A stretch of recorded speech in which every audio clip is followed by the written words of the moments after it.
বিশেষ একটা প্রশ্নের উত্তর দেওয়ার জন্য মূলত ভিডিওটা বানানো। কালী পূজার মধ্যে পাঠা বলি কেন দিতে হয়? এত প্রাণী থাকতে পাঠা কি দোষ করলো? পাঠা কি কেন বলে দিতে হবে? এটা একটা প্রসিদ্ধ ঘটনা। একবারে রেফারেন্স সঙ্গে আমি বলতেছি, আগে ঘটনাটা বলি, এরপর শেষের অংশে আমি রেফারেন্স দিব। কালী দেবীর কাপড় পরতে ভালো লাগে না, ওনার কাপড় লাগে না। সে সময় সবসময় উনি বেশিরভাগ সময় উলঙ্গই থাকেন, আর উলঙ্গ থাকার কারণে উনি রাতের বেলাতে ঘুরতে বেরোন। তো কালী দেবী একদিন রাতের বেলা ঘুরতে ঘুরতে ঘুরতে ঘুরতে সকাল হয়ে যাচ্ছে। তো এমত অবস্থায় বাড়ি দূরে হওয়ার কারণে উনি বাড়িতে পৌঁছাতে পারবে না যে সময় আছে।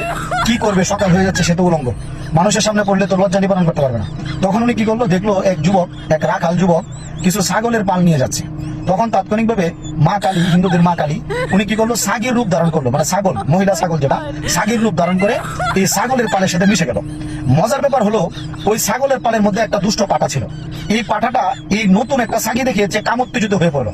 কাম উত্তেজিত হওয়ার কারণে, এটা যে মা কালী, এটা তো আর পাঠা চিনে না, যে কারণে এই সাগের সাথে, মা কালী রূপী যে সাগি, এই সাগের সাথে সে সহবাস করে হলো, সঙ্গম করে ফেললো।